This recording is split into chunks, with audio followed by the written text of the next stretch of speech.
I'll call to order this evening's Fishers Plan Commission for May 3rd, 2023. If you'll join me for the Pledge of Allegiance. Pledge allegiance to the flag of the United States of America and to the republic for which it stands, one nation, under God, indivisible, with liberty and justice for all.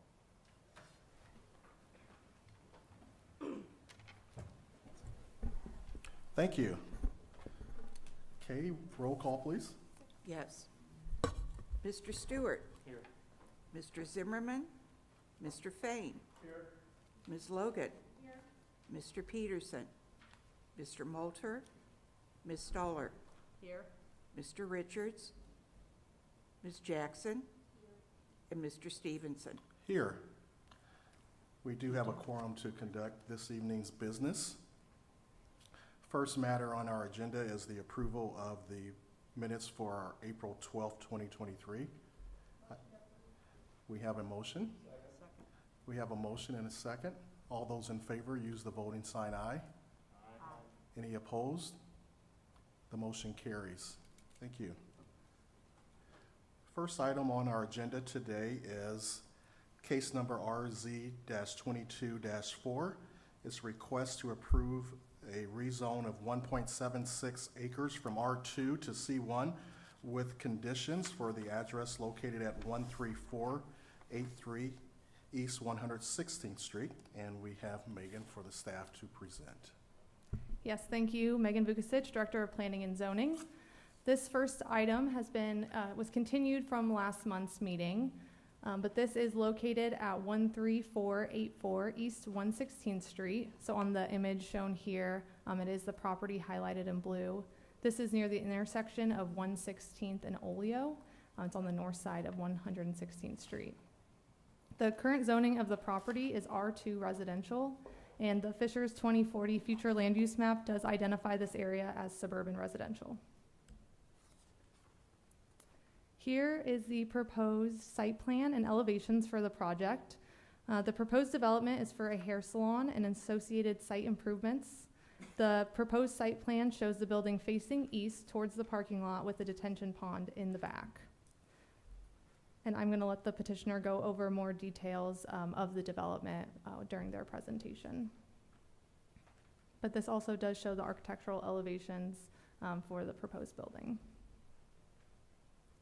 We have received remonstration from several individuals to the south, and so those individuals are listed here, and these are the neighbors that live in the subdivision to the south of this development.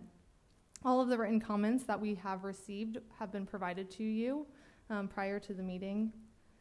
I did want to just note that 2 neighborhood meetings were held, one in October and one in April, to discuss this project with the neighbors and the petitioner. During those meetings, neighbors expressed concerns about the impact this additional commercial development will have on the area, specifically related to traffic and increased congestion.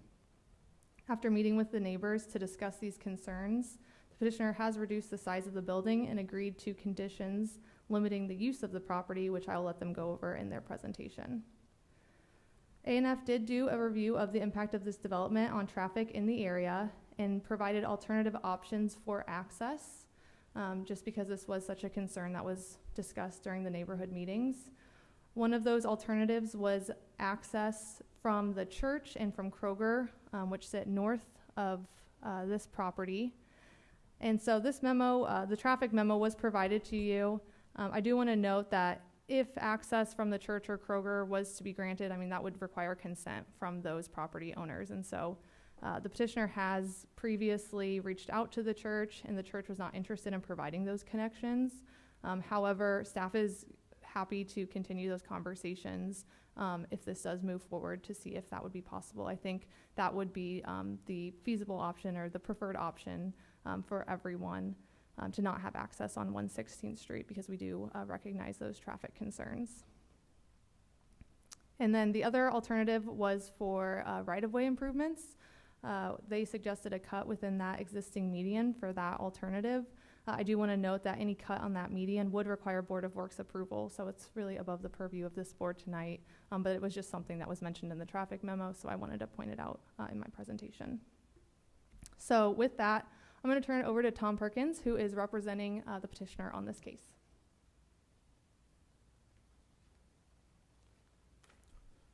Excellent. Thank you, Megan. Let's see, I'm going to unplug this just briefly.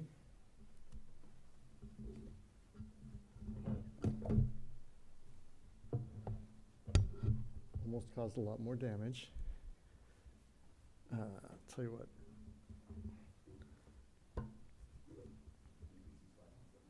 Okay, sorry. Sort of tied around the post there, and that's what's slowing you down. There you go. My bad. Oh, it's,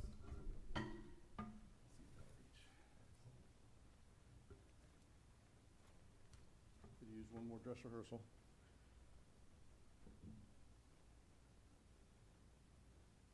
Hey. Ah. Okay. Hopefully we can all see that. All right. Once again, my name is Tom Perkins from Paganelli Law Group on behalf of the petitioners for this rezone. Again, I'd like to thank city staff working through a lot of the issues that are going to be discussed tonight. Again, just to remind you, the subject site location, it's kind of nestled between a church to the west and then the Kroger pretty much everywhere else except to the south, which is 116th Street. It's currently zoned R2.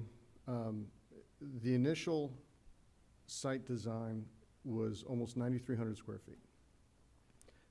That was what the development, what it could support perhaps on almost 2 acres worth of land. The initial design for the building itself, showing you right here. And I'm bringing this up historically to kind of help define the context for what you might hear later. There was a meeting in October before I became involved, but just last month we had another meeting with concerned neighbors. They brought up the size of the building and the number of parking spaces, the number of salon chairs, operating hours, and then the traffic overall. We've really taken to heart all of those comments and evolved the project into something that fits within what's happening on the north side of the street and what has happened on the north side of the street, and tried to alleviate the concerns of the neighbors. We've reduced the size of the building almost 25% down to just a little under 7,000 square feet. The dog grooming salon that had been a proposed tenant will have to look elsewhere for their business. We've reduced the parking spaces from, I believe it was 57, high 50s, down to 49. So that'll automatically restrict the amount of traffic going in and out of the property. The hours are going to be from 8 a.m. To 8 p.m. Oh, let me back up. The salon is not going to be open at 8 a.m. That's not going to happen. But in terms of working through the issues with the city, we are prepared to enter commitments to these types of things. Those are going to be commitments that will run with the property, and that includes then this commitment to the hours. Whatever the use is on the property, there's going to be a commitment that it'll only be open from 8 a.m. to 8 p.m., Monday through Saturday, closed on Sunday. And that's in deference to the church that's right next door. Realistically speaking, an 8 o'clock salon appointment, those people may not be getting out of there until 9. So there's going to be some lighting things that we're going to have to work through that will extend a little bit past that to give employees a secure parking lot to leave. But we have commitments in place that will define those lighting requirements. And then we've also stipulated to restriction on the uses. So we are asking for C1, which is probably the least intense commercial zoning classification that you have. And we're trying to reflect with that the notion that this isn't going to be very much of a burden on the traffic or a burden on the infrastructure in that area at all, really, when you consider the intensity of the uses in that vicinity. So here's the revised site plan. There's the parking lot in the building. You can see that the wings on either end have been moved closer to the main part of the building. And when it comes to traffic, and I believe the traffic study that I guess I just received today kind of supports this notion that a hair salon of approximately 7,000 square feet presents, I'm just going to say, fewer trips, fewer, the metric used to define traffic intensity. A hair salon is generally going to be less intense than something like a dentist's office or a lawyer's office, or even a generic office building. So those are the kinds of things that we've taken a look at. We've tried to be responsive. At the end of the day, this is nearly 2 acres worth of a parcel that will have a hair salon and probably some space to lease out to an office or something, but it's going to be minimal square feet. The majority of it's going to be the hair salon. Let's see. Oh. And so with that, that's really our topic, or that's our presentation. We have the team here in case there are any questions. But otherwise, we would ask for a recommendation of approval for the rezone. Thank you very much. Thank you, Mr. Perkins. Any questions for Mr. Perkins before I open it up to the public hearing? Thank you. At this time, I will open up the public hearing. Anyone who's here to address this matter can approach the podium and share your name and address with us and the matter that you want to address regarding this petition. I will share this in advance. We normally have our rules as relates to the time limits for those who are going to address the board during the public hearing. We normally limit that to 2 minutes for individuals or 5 minutes for those who are spokesperson, for example, a homeowners association. We're going to deviate from that today. One of the members of our community wants to share a video, and I'll take presidential privilege today in light of the fact this matter has been continued on numerous occasions, and also there's been continued dialogue with the homeowners associations and neighbors that are involved, so we will grant that request. So if there's anyone who's here to address the board regarding this matter, you can approach the podium and please share your name and your address. Chris Cook, sounds loud. Chris Cook, 13625 East 114th Street, Fishers, Indiana. By the way, the remonstrators are Chris and Elizabeth Cook and Dan and Kim Cook. We're 2 cooks who live next door to each other. But I am not married to Kim, so I don't want to leave the false impression. Thank you. Edit there. Thank you, Mr. President, for the deviation to the rules. I think this is important because I personally have stood in front of a plan commission and given remarks on at least 40 or 50 occasions over the last 20 years. My peers here have done the same. We had an organization for years called the Fall Creek Community Organization, which encompassed about 250 residents in this community. We've disbanded the Fall Creek Community Organization after Super Kroger's petition because we thought we'd reached the end of the commercial and everything had been decided. The point of this video is for you to hear from Fishers town councilors speaking to us in the community and speaking to Kroger at the time, but all developers. By the way, in Super Kroger, we ended with a nature preserve and a fence as the end of Super Kroger, and this Magnolia suggestion proposal is outside of the fence, outside of the nature preserve. So all the buffers between commercial and residential are in place, and now we're talking about going outside of the buffers. Please listen to the words of our Fishers counselors. Okay, ayes have it. Thank you. John, if we could, on the next 3 items, Yes. if the council would entertain this. Items 10, 11, and 12 are all linked together. They're all Super Kroger. Relative to the same purpose. I guess I'd like to, offer some historic perspective on this item. And certainly the petitioner can come forth and make a case. I'm not sure who the petitioner is because it's just EMH&T. I don't really know who that is. But I would say that this lot and this corner in the whole Oleo and 116th Street, I think David was on the council at the time. I would offer that, and Mike is probably not, I'm sure. This development went through many, many months, if not over close to 2 years, of public input, discourse, refinement, alignment, approval, and then even after that, through redevelopment of lots, or not redevelopment, but development of lots, many times there's been other approaches to this whole quadrant area. And so we're very focused on getting the community aligned, the developer aligned, and the council aligned on what was best for the community. This petition really kind of goes against almost every tenet that was aligned to at that time, relative to neighborhood development and the spirit of what was aligned to. So, of course, as we've noted, everyone can avail themselves of proper due process. Including Magnolia. And I would say the petitioner, if they're in the room, can come up and make their case.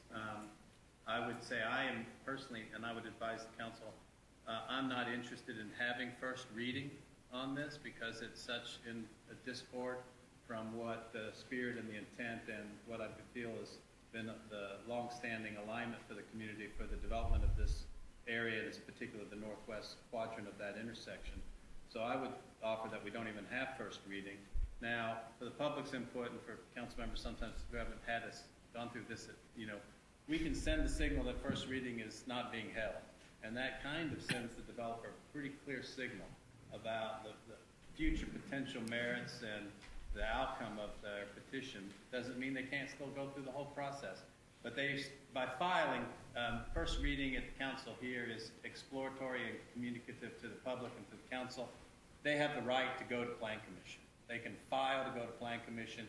Plan Commission is where the public hearing actually occurs, and then we usually come back and have public input at second reading as council's historical privilege and approach has been for the community. But there's so many issues related to this that I find little merit in proceeding, so I would not be supportive of first reading for this in the historical context of this area in the community and the extensive effort that the community went to align on the zoning. That's our group, for FCCO. neighborhood retail, Extensive the size effort, of the and the stores, developers and the particular town. Store had extensive work on debating for square footage size and elements of that nature. So that's my historical treatise. Thank you, Stuart. Is petitioner here tonight? EMH&T is an engineering company. I think for due process perspective, it would probably be Mayor good for Adam Fadness. to come up and at least give a summary of the project that Stuart's alluding to for those who maybe didn't see the agenda item, and then have council weigh in. Welcome back. Thank you. Again, for the record, Adam Zaklakowski with the Planning Department. And I would offer to the staff's benefit, we've got outstanding staff, and this item is a historical item that may not be as replete in the files of the public input and the process that we went through. And I think we've had almost 90% new faces in the development department since. And today we have 100% new faces, I think, except for Pete Peterson, who's not here. Still avail themselves of the proper process, and staff would adjudicate it or recommend or review it appropriately. Sure. Thank you. In terms of the facts of this case, again, it's at the northwest corner of 116th Street and Oleo Road. As of today, there is a Kroger store on the property. It's about 65,000 square feet. What the Kroger company would like to do is to build a brand new store behind it, about 120,000 square feet, and that would involve demolishing the existing building. In order to accomplish this, there are many planning and zoning aspects to this particular application. One of the aspects is that they would need to annex the property on which a portion of the store would sit. There are two parcels. They total about 6.8 acres. Of course, as you can see, it's contiguous to the current town limits. If we were to go forward with the annexation, it would also need to include the adjacent right-of-way on 118th Street per state law. The next item they would have to do would be to rezone. The land in question is currently R2. Off to the west is a tree farm. To the south, there's some rural or estate-type lots. Of course, to the east is the main shopping center. And then up to the north are some single-family residential homes in Russell subdivision, as it's called. Tracy, can you hold on that page? Whoops.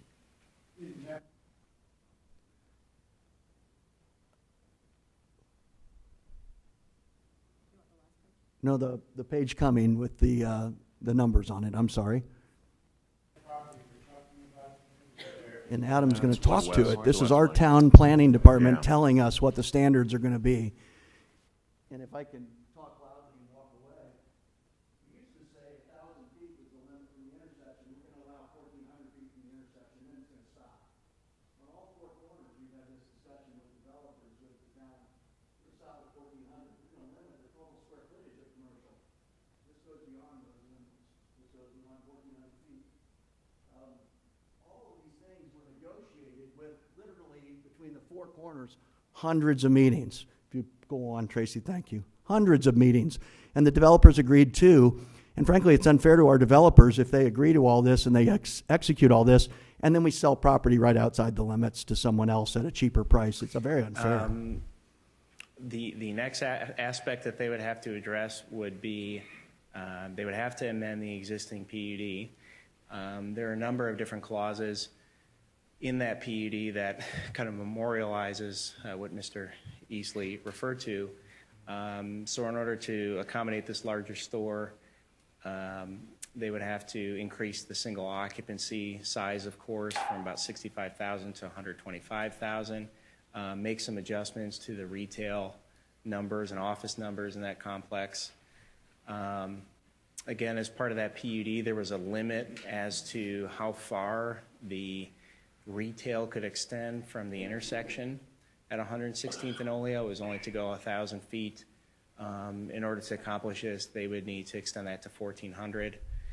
There are some building height modifications that they're looking for, and some adjustments to the maximum amount of parking for this particular project. Lastly, there were some changes to outdoor displays that, again, would be covered under this proposal. So with that, if you have any other questions or need additional information, I'd be more than happy to provide that. And the closure here is a bunch of town councilors Procedural echoing standpoint, all these If you were standards. inclined to follow Stuart's bunch. lead on this, I would recommend not holding first reading on the rezone and the PUD and tabling the annexation item because they're correlated, obviously. So if you were to move down that direction, that's what I would recommend from a procedural standpoint. So tabling the annexation and the rezone. I would table the rezone and not hold first reading on either the rezone, table the annexation and not hold a first reading on either the rezone or the PUD amendments. Thank you. And if it were to progress through Plan Commission and come back and for some reason got traction, then the annexation could be pulled off the table and caught out. It wouldn't, the timing could coincide back again. Well, I'll make the motion to go ahead and table the annexation item now, since we're dealing with all three. Second. All those in favor? Any discussion? All those in favor, please say aye. Aye. Opposed, nay. I just send a signal, I'm not interested in first reading. Yeah, I certainly appreciate Stuart and David's comments regarding this. New And I town guess as councilor one of the David. newer members on council, I guess I look at this area and I look at how many grocery stores we have along this corridor. I just don't think it kind of misses the vision of the PUD. And I know a lot of folks worked very hard to get to that point. And I'm sure it took a lot of time, a lot of effort. And, to me, I would align with Stuart and not inclined to have first reading either. And since I spend most of my life down there at that shopping plaza, I'm going to go ahead and defer to Mr. Easley's comments as well, and thank Mr. Cook for showing up, who I know was ready and waiting, so I appreciate the attention. And I didn't make any comments yet, but I remember exactly, as Mike does and Stuart does. This is way back when Oleo Road, I think, was 2 lanes. And it was widened in 106, I don't even remember what that was, but it was one where the northwest, the southwest, and the southeast all aligned. They were different developers, but they came in, I think, roughly at the same time. and it aligned. The northeast came in later by Thompson Thrift, but it aligned with everything that's out there. And the two things that I remember were square feet per acre and limit on a commercial where the line was. So those are the two that I think this really deviates from. But I remember exactly the way that Stuart remembered it, which is it was a long process that I think both sides came to agreement on, and this would deviate substantially. We will make sure that the developers get your comments. I think that's If enough, they're not Jason. here Thank tonight, you. we'll make sure that. Thank they you get very your much. input, before- We spent a ton of time reaching these agreements with the developers, with the town. You heard from your own town, our own town councilors and our own Adam Z, I call him, but we heard from Adam. These standards we believed in. We thought it was real. There's a nature preserve and a fence. We thought that was kind of the buffer. We would appreciate you honoring those buffers to the best of our ability. We actually think we're being gracious if we say anything outside the mound should have no more intensity than the dentist's office. The dentist's office has 6 chairs and 24 parking places. Thank you. Thank you, Mr. Cook. Anyone else from the public?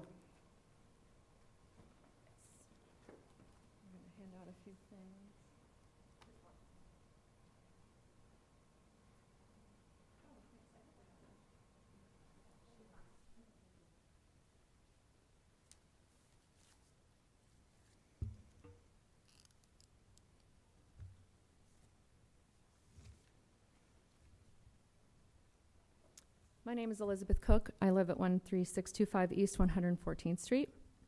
On January 17th of this year, Adam Ellison, age 38, died in a crash in this area we're talking about. In October, Nathaniel Stewart, age 20, of McCordsville, died in a crash in this area. I spoke with the Fishers Police today. In 2022 alone, there were 40 accidents, that's 40. 4 bodily injuries, 35 property damage. We've already talked about the fatalities. I also spoke with HSE schools today. As of May 1st, 5,739 students are enrolled in the schools along Oleo Road. They use 116th Street, this area, to commute in cars, as well as to walk to Starbucks and to Walgreens and to run cross-country and to walk home from school when the weather's nice. There are thousands of people that use the Super Kroger, and thousands more will use Geist Park when it opens. And I did see the engineering report. However, there is no agreement with the church to make a back alley exit. There's no agreement with Kroger to make a back alley exit. The other problem with back alley exits is that people don't use them. People use the shortest distance from A to B, which will be 116th Street, and then a U-turn. U-turns will cause more accidents. And I don't understand why we would make this highly congested, deadly area even more congested. The numbers in the study also were wrong. I'll get to that if I have time. But I think the 2 questions that are the most important for you to consider today are, number 1, is the nominal commercial tax revenue these businesses might bring worth the risk to human life? And number 2, if you approve these businesses and a U-turn causes a chain reaction crash that results in death or injury, how will you feel? If I have time to talk about the numbers quickly, the numbers in the engineering report provided by the city gave very low counts. If you even look at stylists arriving to work, 12 trips, guests arriving for appointments, 12 times 4 customers a day is 48 trips. That's 60 trips in, and then those people have to make trips out. So I'm not sure where the study got the numbers, but this is dangerous. I'm worried about the safety of our students. I'm worried about the safety of our residents. These are red flags waving, and so I hope you'll notice. Thank you. Thank you, Ms. Cook. Anyone else from the public?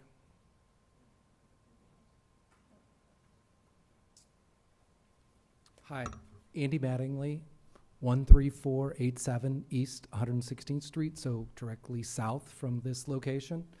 I also be speaking on behalf of our neighbors, Jacqueline and Kyle Thompson, who can't be here tonight.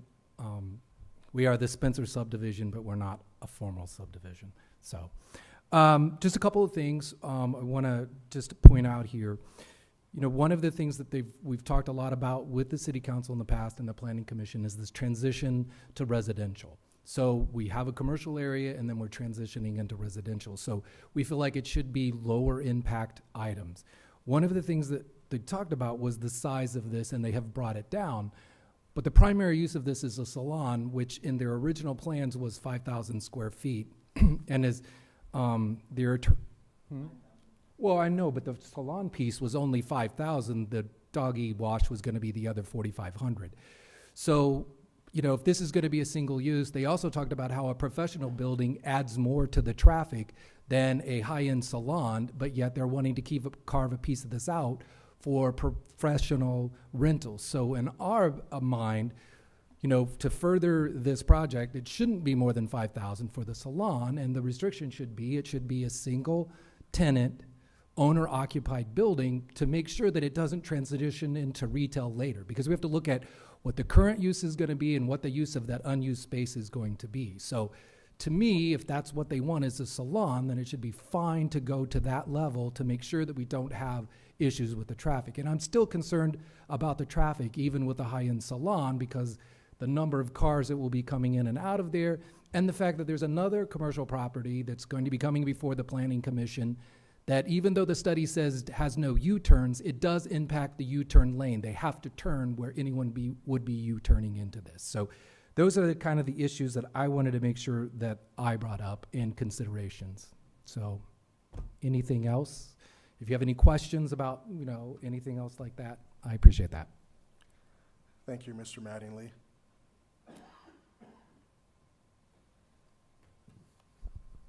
Hi, my name's Donna Bond, 13555 East 114th Street. And I sent an email. I hope you were able to see that. And basically it was recommending disapproval of the request to change this parcel from residential to commercial. And as stated in the email, this change would create a serious public safety traffic threat because there's not a designated turn lane for traffic driving east on 116th to enter the Magnolia Grove Hair Salon. A turn would require stopping in the left lane to do a U-turn, a move that requires an unanticipated stop for traffic, and waiting for traffic driving west to clear before being able to turn. The same situation would exist when leaving the salon. To drive east on 116th, you would have to do a U-turn in front of the Thompson home, which would stop traffic in the left lane, and you would also have to wait for oncoming traffic to clear. Traffic is currently heavy during rush hour and will get heavier when the Geist Water Park opens. I'd also like to add, not only will the turn be required by the customers, but any stylists who work there, any admin staff who works there, any delivery vehicles, you know, like Jimmy John's and all sorts of things, because people have to eat, maintenance vehicles, and sales reps. So there's going to be a lot of people turning. I did a little test drive today. My husband didn't want me to use his car. I used my car, 10 years old. But anyway, I did the test drive, and I was fortunate because it was 1:30 in the afternoon, so there wasn't much traffic. So when I drove east to make the U-turn to get to the salon project, there was no one behind me when I turned, which I was thankful for that. But I had to come to a complete stop to do the turn in the left lane, a complete stop. And at that point, also, there was a car coming out of Cedarstone Lane where our HOA enters 116th Street. And so I was blocked by that car as well, waiting, and I had to wait for that car to turn onto 116th before I could maneuver the turn, the U-turn. But changing the zoning code from residential to commercial for this parcel would create a high-risk public safety traffic situation because of the lack of proper turning lanes to enter and leave this facility. This change, I feel, would be putting public safety at risk for the sake of individual commercial development. Thank you. Thanks, Ms. Bond. Anyone else from the public? At this time, I will close the public hearing, and I will entertain questions and comments from the board. Selena? guess you think I have a I heard you proceeding. Yeah, I've been writing some things down here. So this is zoned residential, and it was promised to the residents in this area that was shown to us that it would remain, residential, low-impact commercial. The commercial standard for this area has been set. That's been set by the dentist office. From my perspective, in square footage, in number of stories, and parking spaces. I want to support small businesses, whether it's a salon, a real estate, insurance, lawyer. We want these small businesses within our community. And I think they can be there, but not to the level of what I would call a high-intensity salon. I've had conversations with a couple of salon owners, and the numbers that they were telling me of the trips to the salon, if you have 23 chairs, does not match what was on there. Of course, all the chairs are not going to have a stylist there at that time, and a stylist could be there waiting on the next client, but the numbers don't quite match what was there. And then, as stated, you are going to have, delivery drivers, administration workers, a manager. You're going to have other people that are there as well. So I would be in support of a salon that would support, a 24 parking spaces and square footage that is closer to what is at the dentist office. I've talked to some counselors, not all, but I can tell you Counselor Peterson would definitely have a statement here if he were here tonight. But he is against this simply because of what was the promise that was made. That Kroger was going through at the time when I was coming on to council. So I was part of that approval process because it was started before I came on, and then it was finished after I came on to council. But for me, I will not be in favor of this simply because though I want to support small businesses, I want that small business to be in line with the standard that has already been set within this area, and I want to keep those promises to our residents. Kim? I've been on the Planning Commission since, I think, 2012, and so I was through the Kroger thing and everything. But when I started, it was 1,000 feet, like the video showed. Then we went to 1,400 because we had that nature preserve and with the fencing. And so, to me, again, we made promises to our community that we were going to stop at 1,400. And so I am not in favor of this. I'm sorry, but I think that it's more, for me, it's more important. I put myself in the place of somebody that has a residence in that area.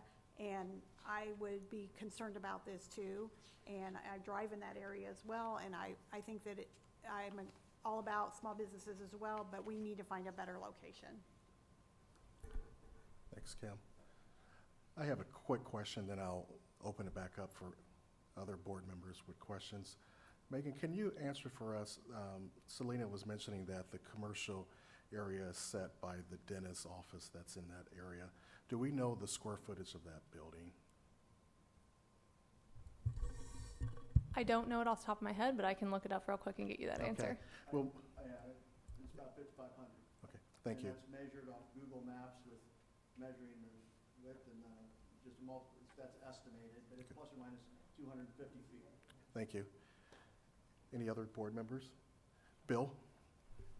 I have some questions for Megan, if she's ready. So, is this parcel that was part of the deal years ago, was this parcel part of the deal years ago? Was this parcel meant to stay the way it is?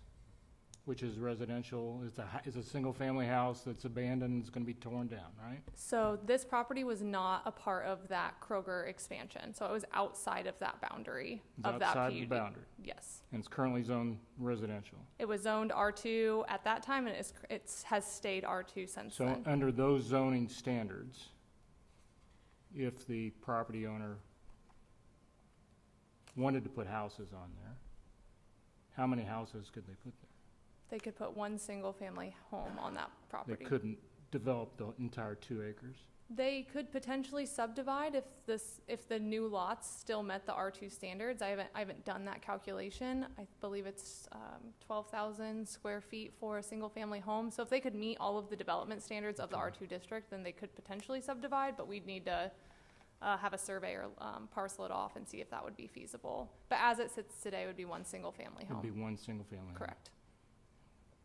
Okay. And if not this salon, what would staff recommend go on that parcel?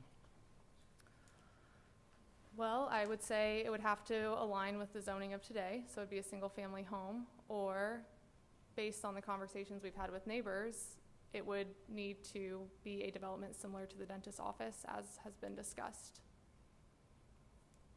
Okay. Single-family home seems like a reach, given the neighboring So properties. I can't speak to the market conditions. Right.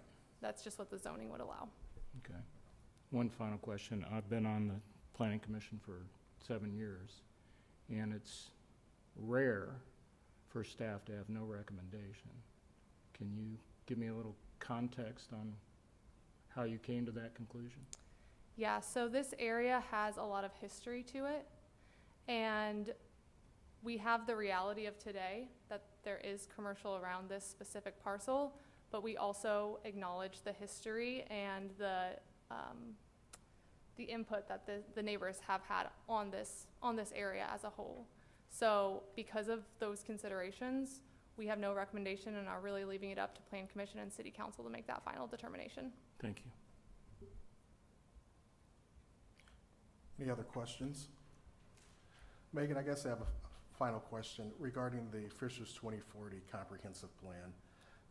The current use, is that consistent with that, or is there a projection of a future use for this property under the 2040 plan? Fishers 2040 is consistent with the current zoning. Okay. And the square footage is 4,022 square feet for the dentist office. 4,022? Correct. Thank you. You're welcome. Yes, we'll give you that opportunity. Yeah. Any further questions? Comments? We'll allow the petitioner.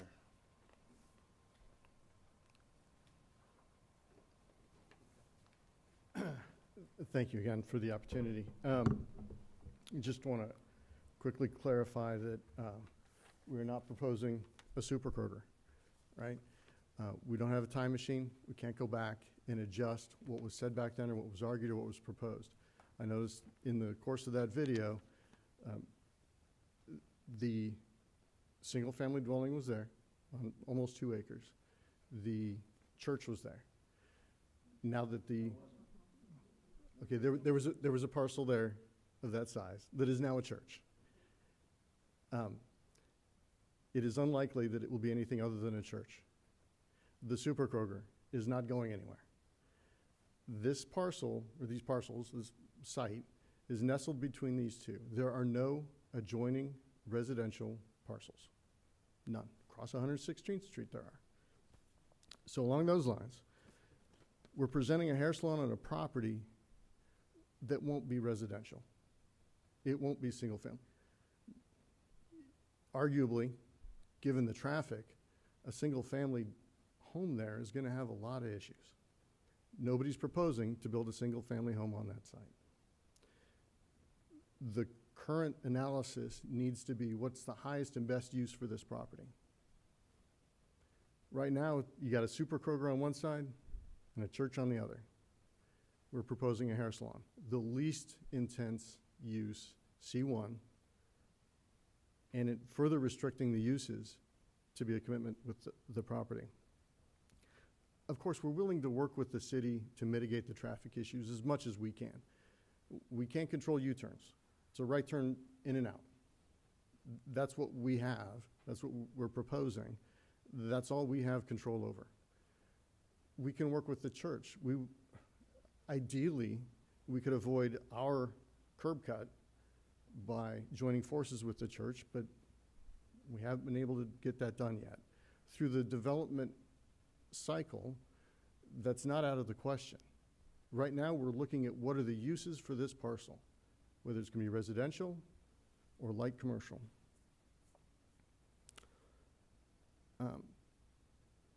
In terms of the traffic, incrementally on 116th Street, this isn't going to move the needle. Real quick about the dentist. They have apparently 6 beds, probably 3 to 4 patients an hour, fairly high turnover. This hair salon generally doesn't even have a full complement of stylists, roughly half. The clientele generally spends an hour or more there. While I have been to the dentist, I haven't been to a hair salon recently, but I think it's just fundamentally different. It's also worth noting, just in the numbers, that our parcel is roughly 1.8 acres. The dentist's office sits on about 0.9. So we're roughly double the size of the dentist's parcel, and we're proposing something that's, my math's not that great, but maybe 20% more in terms of square feet, and yet we're double the size. So, with all of that said, I understand that there is a history, and it was a history that I was ignorant of before I got involved in this. I will absolutely admit that.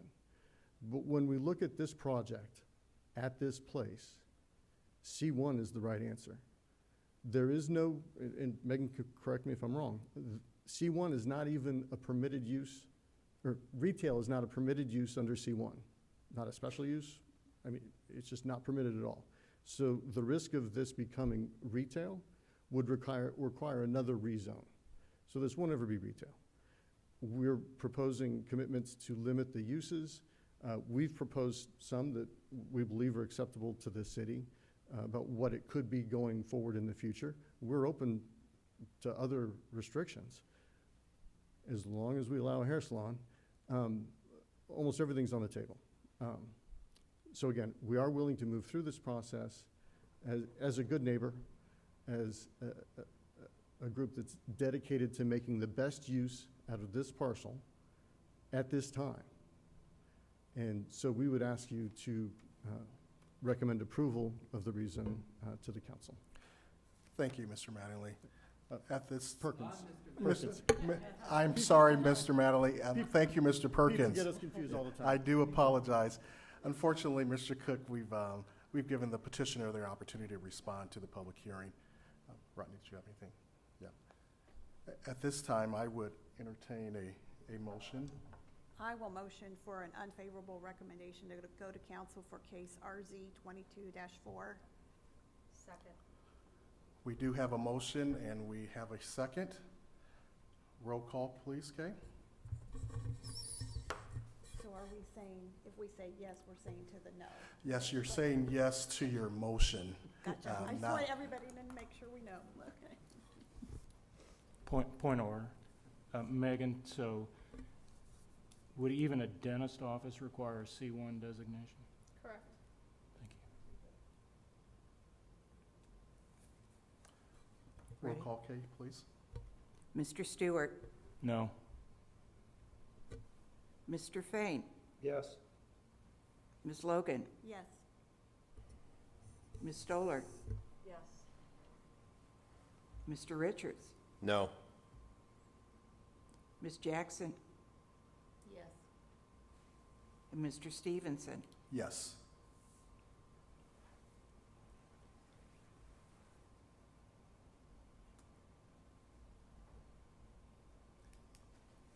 The unfavorable recommendation is passed. So the motion does carry. Thank you. Hold on. Not to put the wet blanket on the proceedings, but Plan Commission requires a majority vote on a motion or on a recommendation by the entire majority of the entire body of the Plan Commission. So 5 votes out of 11 doesn't get you the motion passed. What that gets you is a no recommendation sent to the town council. Thank you, Rodney, from our council to the board. So officially, we will have a no recommendation that will go to the Fisher City Council on this matter. But they'll know what our vote was, right? Next agenda item is case number TA-23-2, request for consideration of a text amendment to the Unified Development Ordinance, UDO, establishing voting requirements for new HOAs. And this is also a matter that has been continued from our April meeting. We have Megan Vugasich with the staff to present. Thank you. In the next couple of slides, it's very text heavy. I apologize. Usually we're here showing you pictures of developments, but this is a text amendment to our UDO, so it is very policy heavy. I'm not going to go into the history of the HOA ordinance because we did discuss that last meeting, but I just wanted to give you some updates from what's been addressed and what's been changed from the proposed language from last month to this month. And so I've got listed here those changes, and this really does give a good summary of the ordinance that we're putting forward today. So first, we do have a definition for governing documents now within the language, and that would align with how state statute defines governing documents for HOAs. We've also addressed voting for condo associations. We understand that these are different, these can be different voting allocations for condos versus single family developments, so we've added in language that aligns with the state statute.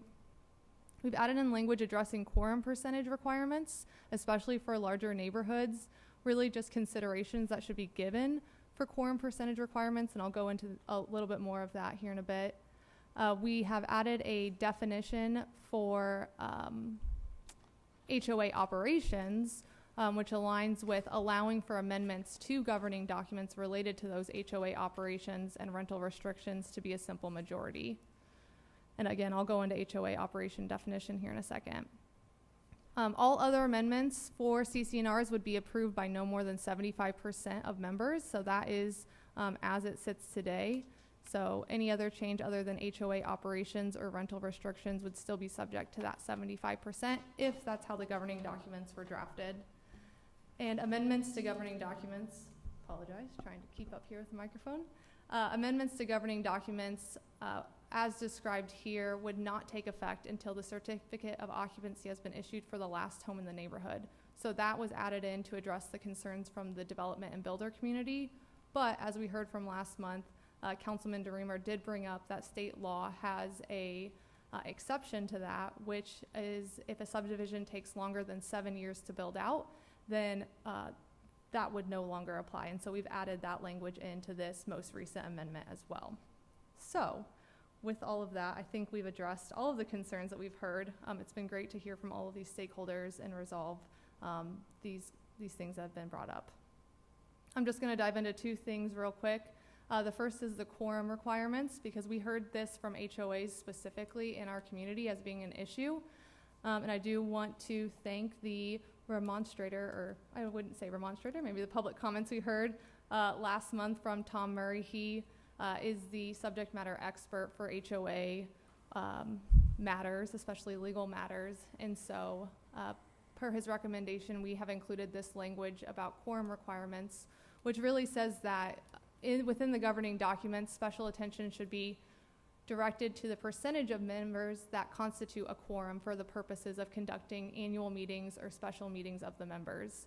So we heard that if you have a very large subdivision, if you have to meet quorum through, let's say, even 50%, that can be near impossible if you have 1,000 homes in your neighborhood, and we do have really large subdivisions here in Fishers. And so really we didn't want to put in a percentage requirement. We just said there should be special consideration dependent on the subdivision on how that should be addressed. And then for HOA operations, so this would be, HOA operations would be allowed to be changed with a simple majority. And so we've given some examples of what HOA operations are. So those are underlined here. That would be quorum for membership meetings, the date of the annual meeting, number and eligibility of directors. really things that are within the HOA bylaws. We've also included what HOA operations are not, which they are not use restrictions or architectural requirements. So we've really made that distinction in here, which will provide clarity as we implement this. So I'm happy to put forward this language. I think it's great. I think it'll be wonderful to have for HOAs moving forward to address all of these concerns that we hear from existing HOAs. So happy to answer any other questions that you guys have. Thank you, Megan. I believe at this time I'll open the public hearing. If there's anyone from the public who wants to address this matter, please approach the podium. Please share with us your name and your address. Thank you. Hi, good evening. My name is Josh User. I live at 12863 Shakespeare Way in Fishers. Also the president of the Avalon Master Association. I've spoken on this matter a few different times, but just wanted to thank staff for putting in the requirements around quorum. However, one further comment I would make was if there's a way to quantify that. So the way the proposed ordinance is written today is it says special attention should be placed or paid attention to in the drafting of those documents, but it does not actually provide any quantifiable thresholds or measures. And so does that leave the discretion up to the Planning and Zoning Department to approve these or throughout that process? So that is my concern there. And then just one point of reason of why that's important is just even within our normal operations, we found some things in our documents that require the approval of membership. And it can be very difficult to get a special meeting called in order to make certain expenditures that would improve the well-being of the community and potentially put other contracts that are already scheduled at risk. So just having that flexibility to be able to get the membership together and actually take official actions is preferred. Thank you. Thank you. Anyone else from the public?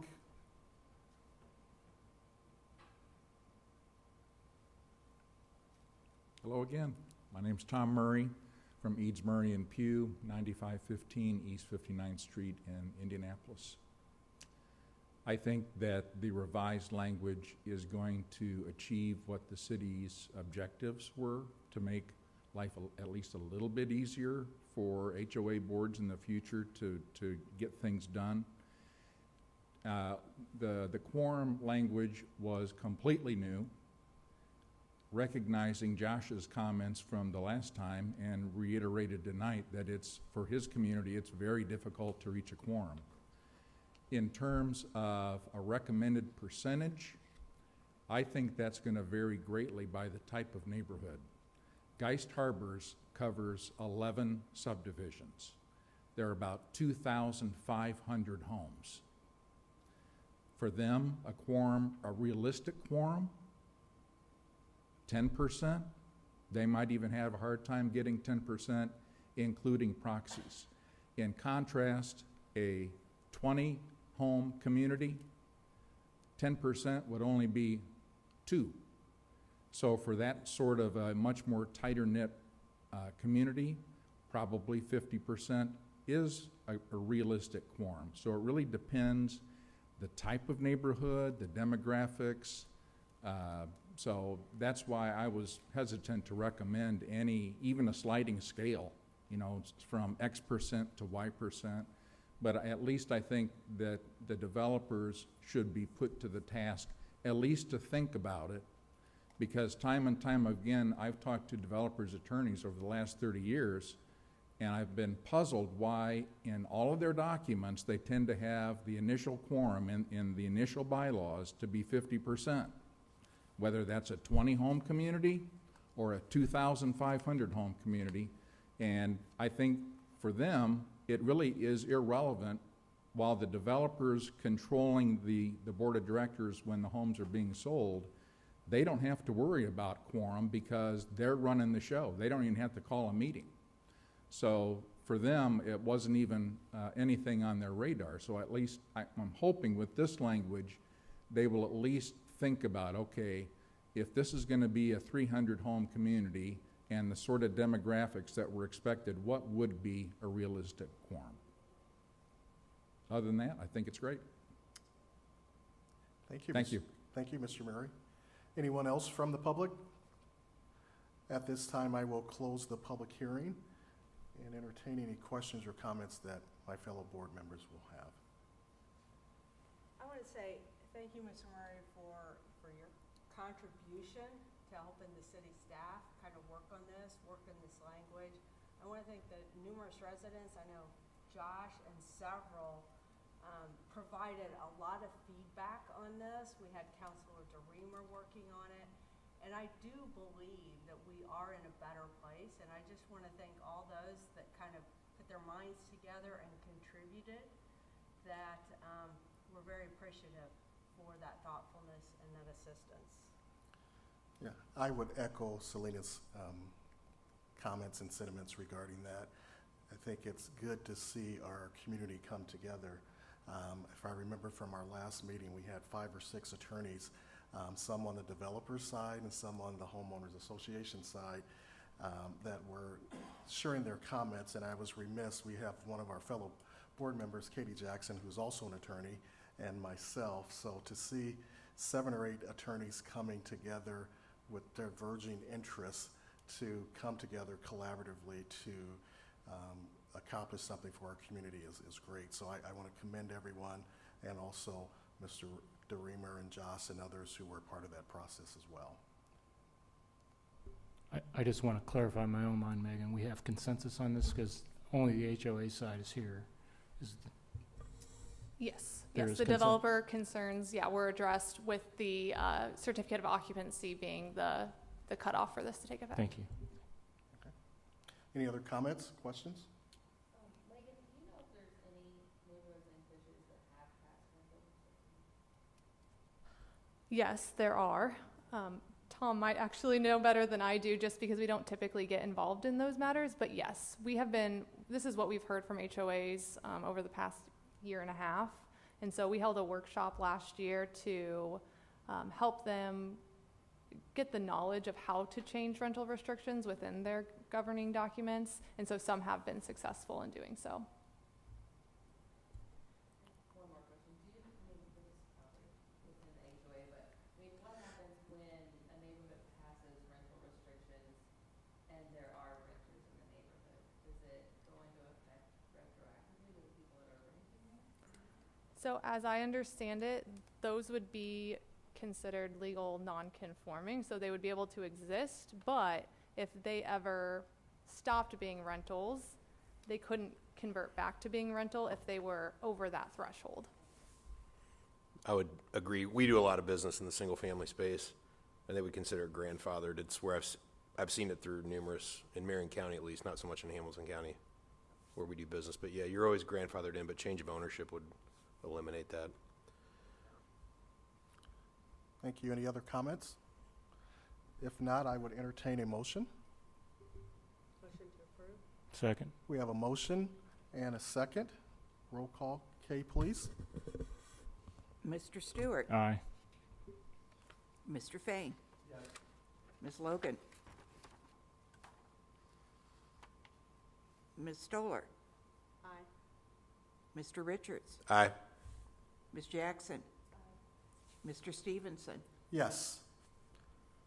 So the motion does carry. Thank you. Next agenda item is staff communications. Megan, any updates for us? Yes, I'll just mention briefly from City Council last month, we did have first reading for 2 items that you all are going to see in June. So the first is a new PUD for a single-family residential subdivision called Flat Fork PUD. That's out in East Fishers. So that will be back in June. And then also an update to our Nickel Plate District Code. So we'll have presentations and a public hearing. I believe it's the first Wednesday in June. Okay. Thank you. No other agenda items. I would entertain a motion for an adjournment. We are adjourned. Thank you.